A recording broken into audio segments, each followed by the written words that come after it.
Sanibonani. Igama lami uZanele Ndlovu.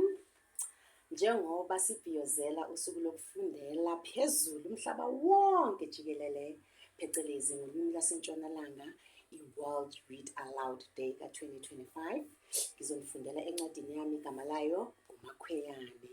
uMakhweyane leyo ngawuqopha ngo-2014 ngisebenzisana nomama uCharlotte Hill Omile, okuwuye oyenza imifanekiso lo oyibonayo. Umama uGcina Mhlophe uye oyihlaziyile. Ngiyathemba ukuthi uzoyithokozela. Mandulo ezweni laseTopiya kwakukhona isalukazi igama laso nguNgubavukile. uGwagubadikile wayehlala yedwa phezulu entabeni, igama layo kuyintaba Zinyosi. Wayeze wahlala yedwa nje entabeni yingoba abantu basesigodini saseTopiya babengamthandi bethi uyathakatha. Isizathu saloko kwakungukuthi wayedlala insimbi egama layo kunguMakhweyana.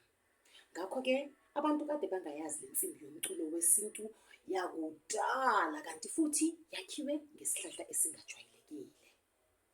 Abangani bakagogo bekade kuyizinyoni, izinkanyezi zezulu, izihlahla, ilanga, nayo yonke into eyayiphila phezulu entabeni. Njengoba simbona lapho ugogo, siyambona? Nayo indlu kagogo, nayo inyoni, isihlahla, siyazibona ney'ntaba, uphethe noMakhweyane wakhe ugogo.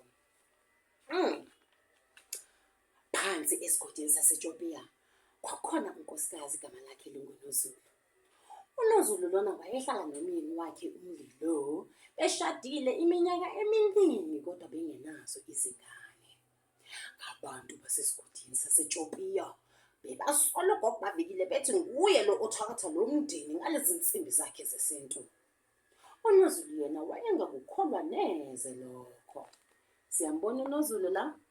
NanguNozulu nomyeni wakhe babheke abantwana umakhelwane nabantwana bakhe, bayihlelele lapha. Niyababona shame, isono kanjani, bafisa ukuba nezabo iy'ngane. Njengoba uNozulu wayengakukholwa lokho, wayevuka njalo ekuseni ngehora lesithathu ayothandaza endle. Afike athi, Nkosi yami, simakade sezulu nomhlaba, ngiyacela ungizwela bandla ungibusise ngengane nomyeni wami. Ikhaya lami aliphelelanga ngaphandle komntwana, nomshado wami uzophela uma ngingakwazi ukuzala. Abantu nabo bathi ngithakathiwe, kodwa mina ngikukholwa lokho. Ngiyakucela Nkosi yami ukuba ngibusise ngengane. Nangempela imithandazo kaNozulu yazwakala. Siyambona uNozulu la ethandaza, nangu ngaphansi kwesihlahla, nasi nesihlahla siyamnceda ukuthandaza, sivala amehlo naso. Yazwakala imithandazo kaNozulu, wakhulelwa uNozulu, bajabula nomyeni wakhe uMlilo, nomphakathi wajabula nabo, njengoba simbona lapha uNozulu ekhulelwe. Siyambona? Ney'nyoni nazi. Hhayi-ke, uNozulu wabeletha izingane ezimbili. Zibizwa n'iy'ngane ezimbili? Amawele. Wabeletha amawele, wajabulisa isigodi sonke. Yeyi, kwamunandi kwanjeya.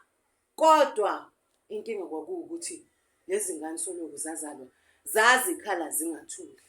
Uma zidliswa ziyakhala. Uma zigezwa ziyakhala. Uma zilele ziyakhala. Eheni webantu, le ngane zazikhala ubusuku nemini zingathuli. Zithini?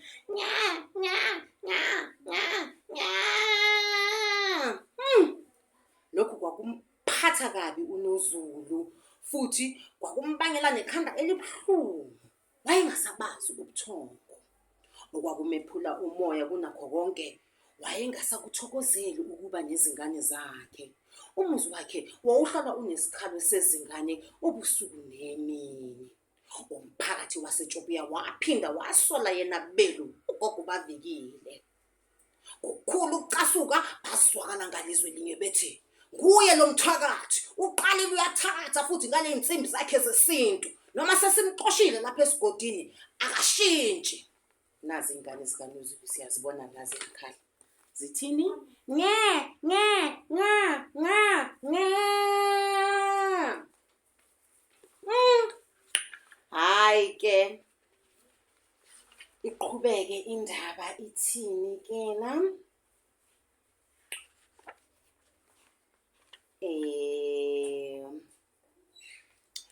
Kwathi ngelinye ilanga ngehora lesithathu ekuseni uNozulu wavuka wahamba wayothandaza endle. Wayekhala kabuhlungu ethi, Nkosi yami ngiyabonga ngokuba ungibusise ngamawele amahle, ngiyawathanda kakhulu futhi. Kodwa yinye nje inkinga, angikaze ngiwabona athulile selokhu azalwa. Ziyakhala izingane zami ubusuku nomini, uma zidla ziyakhala, uma zigezwa ziyakhala, noma zilele ziyakhala. Angikaze ngizibone zihleka, isikhalo sazo nje engisaziyo. Ngiyacela Nkosi bandla ukuba ungincede uthulise izingane zami. Wazwakala izwi lapho wayethandazela khona liphuma esihlahleni sikakotapeya esasiseduze lapho uNozulu wayekhona. Sathi, waze kwabuhlungu ukubona ukhathazekile Nozulu ngane yami. Ngiyazwelana nawe ngosizo oluzwayo. Okumnandi nje ukuthi ikhona indlela engakusiza ngayo. Munye umuntu ongenza ingane zakho zithule. Uyamazi ugogo bavikile lo ohlala phezulu entabeni ezinyosini. Kumele uthathe ingane zakho likhuphuka intaba niye kuyena. Wabonga uNozulu wasukuma wasishiya isihlahla sikakotapeya akabanga asabheka nasemuva. Wathi, nyawo zami nake nangenzelani na? Lapho egijima ephindele ekhaya wafika wapakisha isikhwama sezingane sokudla nezimpahla. Wathatha indwangu wabeletha elinye iwele emhlane. Wase uthatha enye indwangu futhi wabeletha elinye iwele esifubeni. Akatshelanga nabani na ukuthi ulibangisephi. Wanikela khona entabeni namawele akhe. Ngenkathi uNozulu ekhuluma nesihlahla sikakotapeya ngenkathi ethandaza, kwakukhona inyoni ebihlezi phezu kwesihlahla. Igama layo ibizwa ngokuthi isiqophamithi. Isiqophamithi lesi ngumngani kagogo bavikile sandiza saphindele entabeni siyotshela ugogo phela ukuba uzoba nezivakashi. Yafika-ke inyoni kugogo yamfica enzwa umakhoyana omusha yathi, mngani wami, mngani wami, kukhona izivakashi ezizayo, umama nezingane zakhe badinga usizo lwakho. Ugogo bavikile wajabula kakhulu kodwa waphinde wangabaza. Wase uyakhumbula ukuthi le nyoni enhle kade yayumngani wakhe iminyaka eminingi futhi ayikazi umqambela amanga. Ngakho ngakwenzelani ukuthi idlale ngaye manje? Wayivumela inhliziyo yakhe ukuthi ijabule. Waphuma endlini yakhe ugogo wayohlangabeza izivakashi zakhe. Ngempela wabafica uNozulu wayesekhathele ukwenyuka intaba ethola amawele akhe ayeloku ekhale njalo. Ithe angambona ugogo waba nethemba uNozulu. Wabingelela wathi, sawubona gogo ngokukhulu ukuzithoba bandla. Ngiyaxolisa ukukuhlupha uzihlelele kamnandi emzini wakho kodwa ngidinga uncedo lakho. Ugogo wafika wathatha isikhwama sezimpahla wamamukela wathi, woza ngani yami masingene endlini uzongitshela kahle ukuthi inkinga yakho yini. Bangena endlini bahlala phansi wayilanda-ke indaba uNozulu. Yazi gogo, ingane zami soloku zazalwa ziyakhala ubusuku nemini njengoba uzibona namanje zikhala. Ngithe ngisathandaza endle kwaphuma izwi esihlahleni sikakotapeya ngezwe izwi elithi nguwe kuphela onganginceda kule nkinga enginayo. Ugogo wase uyazithatha izingane kunina wazo wazibeletha emhlane nasesifubeni njengoba wayezibelethile uma wazo.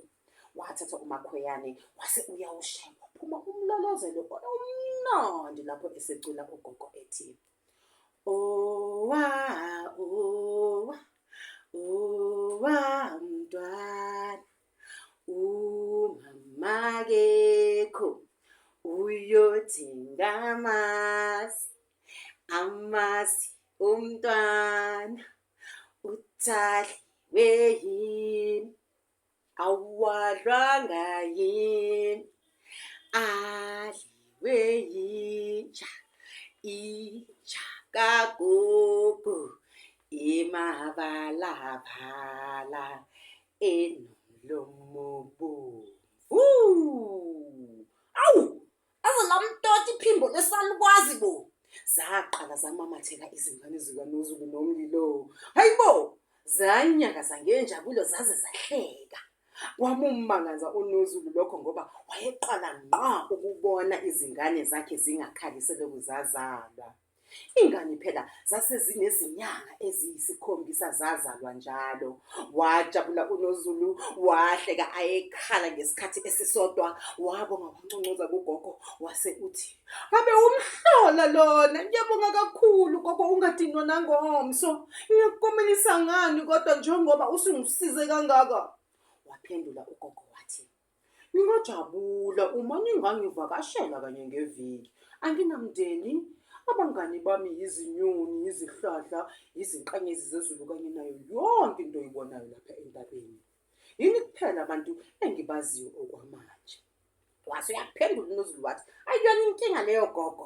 Ngiyathembisa ngempela sizokuvakashela kanye neviki." uNozulu wacela ugogo uBavikile ukuba amfundise ukukhaya umlolozelo nokudlala umakhuyane. Wavumela phezulu ugogo, naye impela wamfundisa ukudlala, waze wamfundisa nokuba ukhandwa kanjani.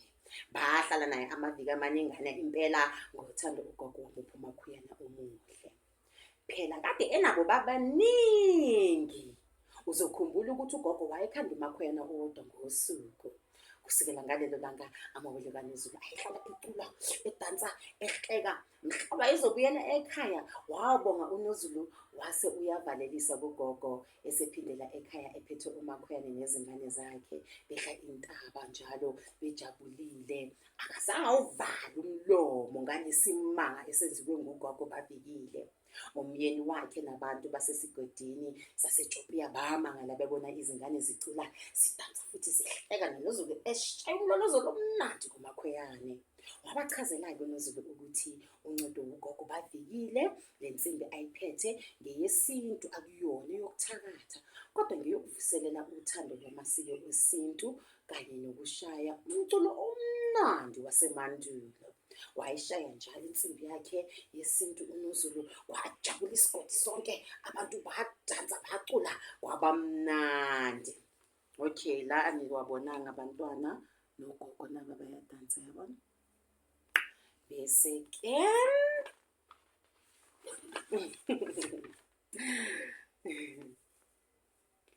osila kusukela ngalelo langa abaphindanga abantu basesigodini saseJopiya basolo ugogo Bavikile ngokuthakatha. Kade sebekhuphuka intaba bayomvakashela, beyofunda phela nabo ukudlala umakhuyane nokukhanda. Kwamjabulisa kakhulu lokho ugogo ezibona esephila nabantu, ebafundisa nokudlala amaculo ahlukile esintu ngumakhuyane. Zakhula nezingane zikaMlilo noNozulu zicula futhi zidlala umakhuyane. Kade zimkhonze kakhulu ugogo Bavikile, zimbiza ngokhokho. Kwaba mnandi njalo esigodini saseJopiya, abantu sebewudlala bewuhlonipha umakhuyane. Cosi yaphela. Siyabonga. Happy World Read Aloud Day.